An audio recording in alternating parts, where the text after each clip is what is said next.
আসসালামু আলাইকুম সুপ্রিয় দর্শক মণ্ডলী, কেমন আছেন আপনারা সবাই? আশা করছি ভালো আছেন।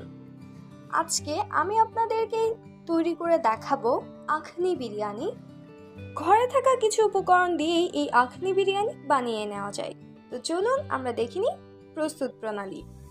প্রথমে এখানে আমি 1.5 কেজি পরিমাণে গরু মাংস ইউজ করব এবং আদা রসুন বাটা পরিমাণ মতো এখানে আমি দিয়ে দিচ্ছি পেঁয়াজ বাটা, হলুদ গুঁড়ো, ধনিয়া গুঁড়ো, একটি স্পেশাল মশলা যা কিভাবে বানাতে হয় সেটা আমার ডেসক্রিপশন বক্সে থাকবে, আর মরিচ বাটা। সবকিছু একত্রে ভালোভাবে মিশিয়ে নিচ্ছি এবং এখানে স্বাদ মতো লবণ দিয়ে দিলাম।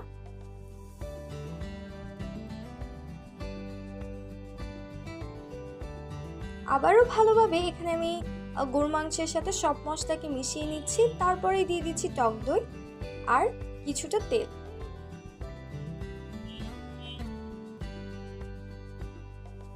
এখন আমি 1 ঘন্টার জন্য এটাকে রেস্টে রেখে দিচ্ছি।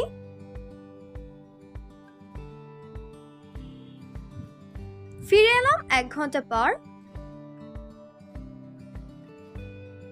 এবার আমি একটি ননস্টিকে তেল নিয়ে নিলাম। রান্নার রেগুলার তেল ইউজ করেছি এখানে আমি, আর দিয়ে দিচ্ছি দারুচিনি, লং, এলাচি। এগুলোকে একটু ভালোভাবে ভেজে নিচ্ছি। এবার এখানে আমি 1 বাটি পরিমাণ আগে থেকে কুচি করে রাখা পেঁয়াজ দিয়ে দিলাম। এবার এগুলোকে কিছুটা ব্রাউন করে ভেজে নিচ্ছি।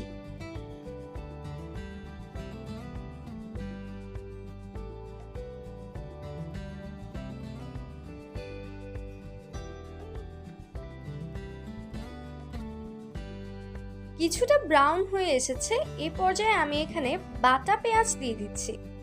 আবারও খুব ভালোভাবে এগুলোকে মিশিয়ে ভেজে নিব। এবার এই পর্যায়ে আমি এখানে দিয়ে দিলাম গরু মাংসগুলো, যেগুলো আমরা ম্যারিনেট করে রেখেছিলাম। এবার আমি গরু মাংসগুলোকে নেড়েচেড়ে সিদ্ধ করতে দিয়ে দিলাম।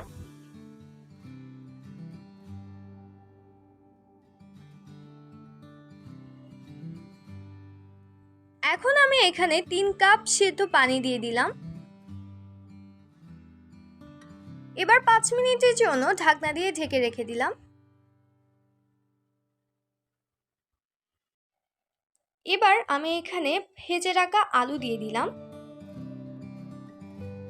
এখন পেঁয়াজ বেরেস্তা করার জন্য চলে আসলাম, আর পেঁয়াজ বেরেস্তা করার জন্য কিছুটা তেল দিয়ে সেখানে পেঁয়াজ দিয়ে দিলাম।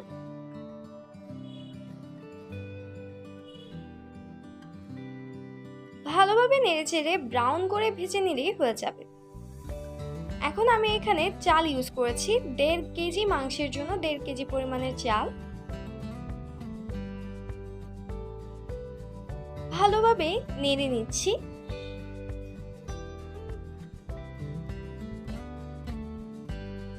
আমার মনে হয়েছিল এখানে লবণ একটু কম আছে, তাই আমি আরেকটু লবণ দিয়ে দিচ্ছি। আর এখানে আমি 7টা পরিমাণে কাঁচামরিচ দিয়ে দিলাম। যেহেতু এগুলো সিদ্ধ চাল, তাই আমি আমার পরিমাণ মতো বুঝে এখানে পানি ইউজ করেছি। আর এগুলো অবশ্যই গরম পানি হতে হবে। আপনারাও আপনাদের পরিমাণ মতো বুঝে এখানে পানি দিয়ে দিবেন, তারপরে ঢাকনা দিয়ে ঢেকে রেখে দিবেন। এখন হয়ে গেল আমার এই আখনি বিরিয়ানি, দেখতেই পাচ্ছেন। এবার আমি এগুলোকে সার্ভিং ডিশে ঢেলে নিচ্ছি।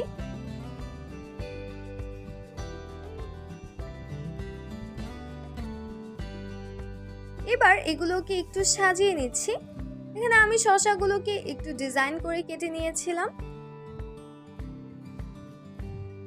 শসা, লেবু এবং বেরেস্তা দিয়ে উপর থেকে আমি কিছু বেরেস্তা এখানে দিয়ে দিয়েছি, আর এগুলো দিয়ে আমি এটাকে পরিবেশন করে নিয়েছি।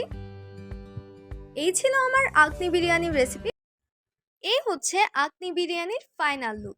আর আমার এই ভিডিওটা যদি আপনাদের ভালো লেগে থাকে তাহলে আমার চ্যানেলটা সাবস্ক্রাইব করবেন, আমার পাশে থাকবেন এবং আমার ভিডিওতে লাইক করে দিবেন, কমেন্ট করবেন, শেয়ার করবেন। আজকের মতো বিদায় নিচ্ছি। ধন্যবাদ। আসসালামু আলাইকুম।